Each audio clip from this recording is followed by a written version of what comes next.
Okay, this is Ben Fruki for ID Boxing, and I'm delighted to be joined by Coach Calvin Ford. Calvin, how are you doing today? I'm doing fine. It's a pleasure to be speaking to you again. Um, let's just start from the beginning.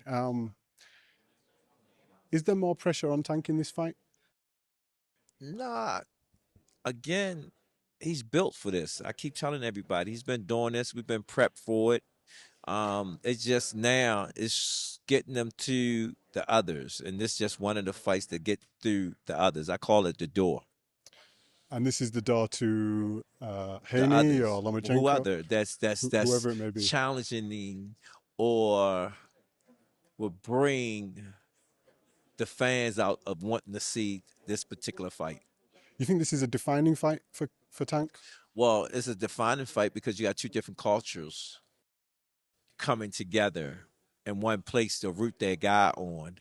You have Ron that's been wanting this fight since he was a kid. You know, he come out the gate when Tank was, turning pro, making noise. I want to fight Tank. You know what I'm saying? So that says a lot about him. Everybody sit there and talk about the fight. I'm looking at the mental aspect of how long he's been wishing for this fight. Yeah. And nobody, thought that he would be a person to get this fight. But if you look at his journey, he earned it. How do you look at Ryan, knowing that he's been chasing Tank for so long and he's been chasing this fight? What does that mean as a coach? What does that tell you? Um, he did what he was supposed to do to get to this level because he at this level. You know what I'm saying? He's putting asses in the seat. Um, he had power. He had speed, as they say. You know what I'm saying? But again,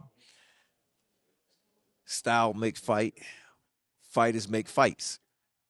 You know what I'm saying? What do you think Ryan's biggest asset is? Everything that he do because he's undefeated. Okay. And what about Tanks? Similar? Same thing? Same answer? Self-explaining. Everybody's the critics are Tank start slow. Who say you got to start fast? Everybody always say something that you got to do this. It's no manual for fighting. But do you think if Tank remains patient, like he has done in other fights in the beginning of this fight, it will be a negative for him, or It's based on what the fighter brings to you to make you react on what you should be doing to accomplish the goal. do you think we'll see an explosive start to the fight on Saturday night? It depends what Ron bring out. You got to remember, he know Tank can crack too. Yeah. He's seen Tank knockouts, not just one person. It's been plenty of guys in different fashions. So you think Ron want to come out there and jump out the door like that? He might be cautious. Yeah. You get what I'm saying? Yeah, 100%. Right. So right now, I just got to see what type of energy he's going to bring to the table. People often refer to Tank as the lightweight Mike Tyson. What do you make Yes. of those comparisons? No, because he's been built on a lot of other fighters: Earn Prize, Sweet Pea, Sugar Ray, Floyd, Pacquiao. I took a little bit of everybody and put in them. When you first started training Tank, what stood out to you as a young man? What did you His see in him? dedication beat Yeah. me to the gym. First one in, last one leave. Yeah. And is that an ethic you just admired instantly? Like, I don't know. My son told him something. I don't know what he told him. And ever since then, he stayed on my hip. and okay, regardless of the result on Saturday night, do you think we'll see a rematch Before, with this fight with Ryan? it depends how I go. It's based on how I go. I'm only looking for one rematch that I always talk about, and that's Pitbull. Why do you want that rematch? Because Tank wasn't 100. He wasn't 100. You want to rectify that? Well, most great champions do that. Yeah. To be great, you got to do certain great things. I mean, most fighters look for that when they've had a loss and they Yeah. want to rectify. Yeah, You he guys want to didn't lose rectify. the fight. He Yeah. clearly won the fight, true. But that's just a fight Yeah. that I know that he could have did more damage to a And person. and you want to make amends for that.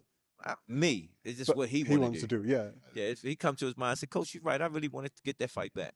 I admire that. Yeah, That's a so good he a have good. to make that decision. But in my mind, Yeah. that's a fight that I will go chase again. If he said something to me, like, what fight? If he came to me and said, Coach, what fight that you would want back? I would say that. Okay. If Tank wins on Saturday, emphatic style, he wins convincingly. Um, what you had to pick the opponent next? Who would you want him to face? We he got a list that he's working off of. and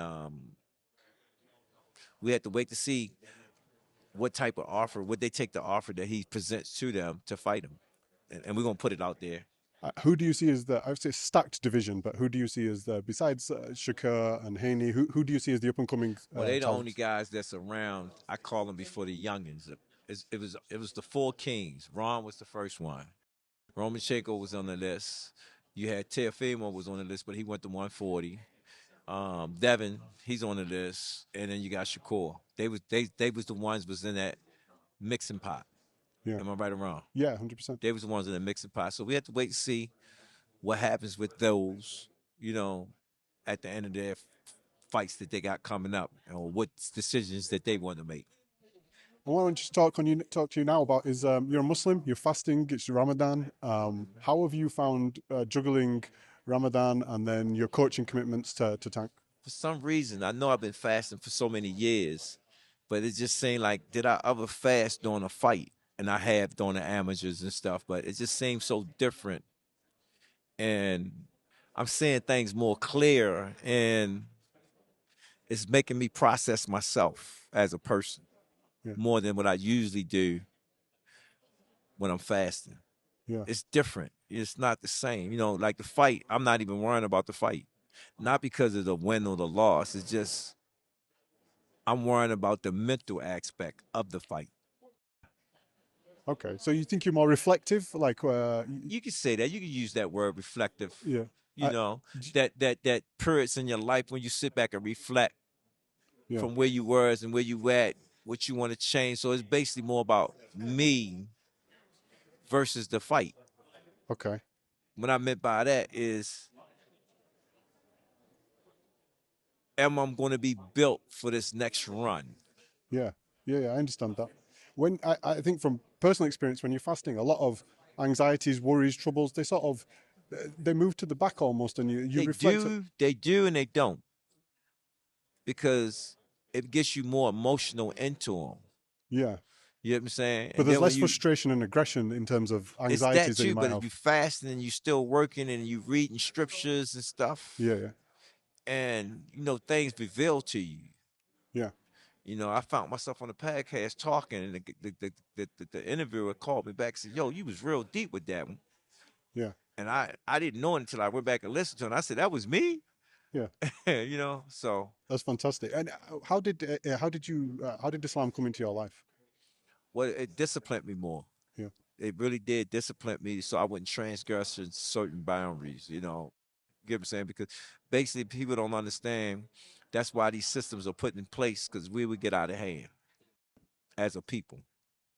and did you find Islam as a young man? How old were you when you became Muslim? Well, I was practicing when I was a young man, but when I went in, I really started studying my deen, Right. in a Okay. sense, to start learning Yeah. more Yeah. about my deen, because I came into myself.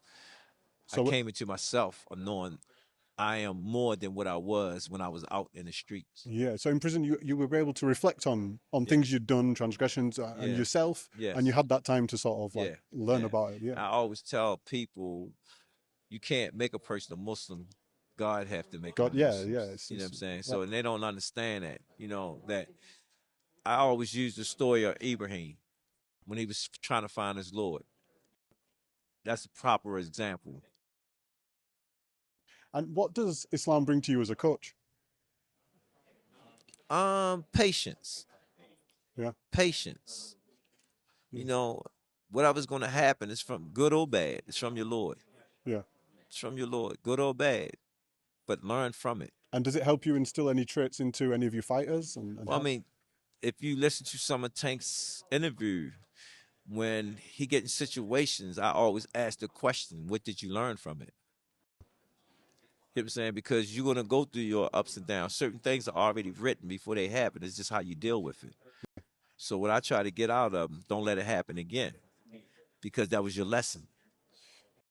And then just I want to roll back to there's a famous character from The Wire who was based on yourself. Yes, Cuddy. I'm sure, Cutty, I'm Yeah, sure people ask you I about was this. just talking to him last week, Oh, fantastic. about the character and whatnot. You know, Yeah. What does that mean to you? I'm sure people ask you about it all the time, but because we are moving forward.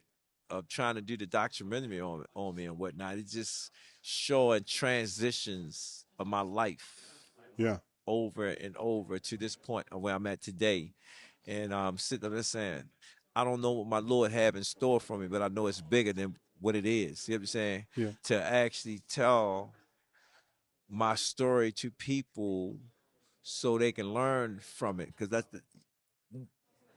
my life is like a Donald Goins book. If you're familiar with Donald Goin, it's not like you just reading a story, but it's different parts of the life that people go through, that yeah. other people can learn from, that can elevate them to a better position. Position. Yeah, that's fantastic. And do you still do a lot of work with the kids in Yeah, as Baltimore? soon as I leave here, I'm gone. I'm going back home. I Fantastic. can't wait to get home with my youngest. And what work do you do in the gym with the youngsters in Well, the I neighborhood? basically just try to be there for them. You know what I'm saying? Give them hope. Let them know that I could be a father, Yeah, a psychiatrist. I could be anything that they need me to be yeah. just to make a great citizen. And what up and coming talents have we got coming out of Baltimore that we should keep Well, an eye right on? now, what we have here, we have Mel Ellis, Lorenzo Simpson, Jaleel Hackett, and Katino Oliver. They are some of the young pros that we are working with. And then at home, we have our amateur team that we'll be hitting the roads with soon. What's the amateur team called? Excuse me. What's the amateur team called?